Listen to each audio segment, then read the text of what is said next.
ভয়ে সেদিকে যেতে চাই যে প্রসঙ্গটি শুরু করছিলাম, নন রোকনদের আজকের এই সম্মেলন। এই প্রশ্ন আসবে কেন? রবি ভাই একটা সুন্দর কথা বলেছে, বড় প্যান্ডেল করে সব হলের লোকগুলোকে এক জায়গায় করলেও জায়গা হবে না। আলহামদুলিল্লাহ, আল্লাহ শুকর। তা আমি বলতে চাই, উনি যে প্যান্ডেলে যেতে বলেছেন আপনাদেরকে, সেই প্যান্ডেল হচ্ছে নন রোকনদের। অনেকটা রসিকতা করে কথাটা বলেছেন, কিন্তু আমি কথাটা বলতে চাই, আজকে বিলম্ব না করে শপথ নিতে হবে প্রিয় বন্ধুরা আমার। সেই প্যান্ডেলে আপনারা যাবেন, স্টেডিয়ামের বিশাল প্যান্ডেলে রোকন সম্মেলন হবে মহানগরীর। নন রোকন গেটে উড়িয়ে দিয়ে রোকন হিসেবে আমরা সেখানে সম্মেলনে যোগদান করবো ইনশাআল্লাহ। কি বলেন আপনারা? সেই জন্য কি প্রস্তুত? ইনশাআল্লাহ সেই জন্য অপেক্ষায় আমরা থাকলাম।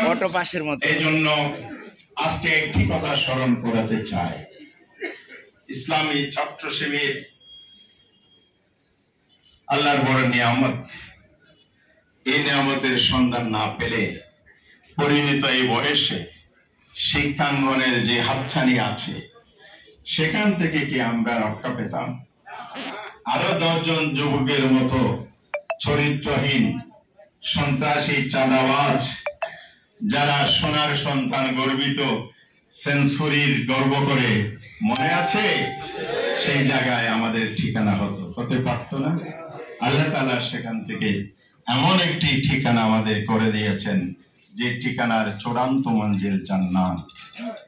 আমরা জান্নাতের কাফেলায় শামিল হয়েছি, জাহান্নামের পথ থেকে নিজেদেরকে বিরত রেখে আমাদের অভিষ্ট লক্ষ্যে এগিয়ে যাচ্ছি। সেই পথ চলায় আমরা যখন দেখেছি, আমরা পড়াশোনায় লিপ্ত ছিলাম, উদ্দেশ্য কি ছিল? আমরা একটা একাডেমিক সনদ নেব, কর্মজীবনে যাব, সেই জীবনে গিয়ে কেউ ডাক্তার হব, ইঞ্জিনিয়ার হব, ব্যারিস্টার হব, কেউ ব্যবসায়ী হব, কেউ আইনজীবী হব, কেউ বিভিন্ন অঙ্গনে গিয়ে আমরা কর্মজীবী হিসাবে ভুলে গেছি। যে প্রতিষ্ঠানটি এদেশের শিক্ষা প্রতিষ্ঠানের মধ্যে একটি বিকল্প শিক্ষা প্রতিষ্ঠান, it is a institution within N institution. Islami ছাত্রটি itself একটি শিক্ষা প্রতিষ্ঠান, যেখানে ছাত্রদের ইসলামিক নলেজ, কন্টেম্পোরারি নলেজ এবং তার নৈতিক চরিত্র সংশোধনের জায়গা।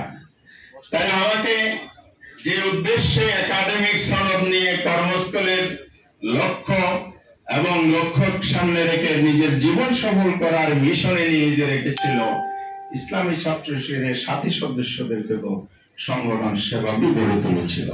সে গড়ে তোলার লক্ষ্যটা কি ছিল?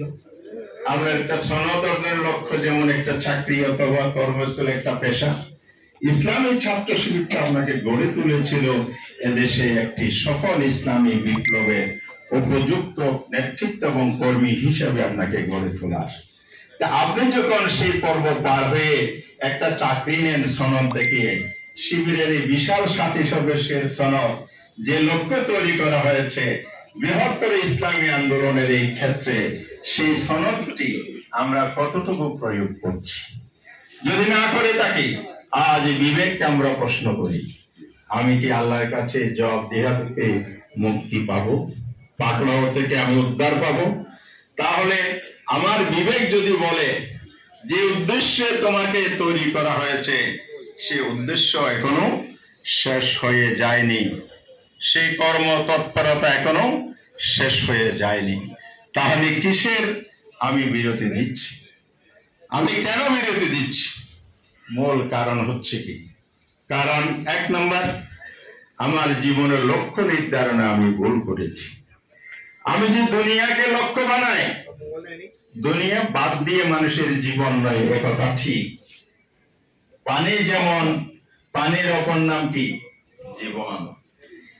কিন্তু আমি কুতুবদিয়ার মানুষ, আমার মা হারিয়েছে 91 সালে। আল্লাহ রাসূল সাল্লাল্লাহু আলাইহি ওয়াসাল্লামের কাছে গেলেন উসমান রাদিয়াল্লাহু তাআলা, আল্লাহ রাসূল আমাকে একটা দোয়া শিখান, যে দোয়া পড়লে আমার সম্পদ কমবে। আমাদের দেশের ব্যবসায়ীরা কি বলে, হুজুর এই 10-20 হাজার টাকা নিয়ে আসলাম, একটু দোয়া করেন আল্লাহ যেন ব্যবসা একটু বরকত বেশি করে দেয়। এই হলো আমাদের সমাজের রেওয়াজ। আর আল্লাহ রসুলের সময়কালে বলেন তুমি আগামী সপ্তাহে আসো। আসার পরে বললে ইয়া রাসূলুল্লাহ সাল্লাল্লাহু আলাইহি ওয়াসাল্লাম, সম্পদ তো কমে নাই, আরো বেড়ে গেছে। বলে উসমানের সম্পদ কমবে না, কারণ এই উসমান তো সেই উসমান, যে উসমান মক্কার দুর্ভিক্ষ যখন দেখা দিল, সিরিয়া থেকে বিশাল মরুজাহাজ আসলো, মারওয়ারিরা এসে সকালবেলা প্রস্তাব দিল, উসমান আমরা দ্বিগুণ বাড়িয়ে দেব, আমাদেরকে তোমার এই চালানটা বিক্রি করে দাও। তো বলে যে তোমরা শুধু দ্বিগুণ বাড়াবে?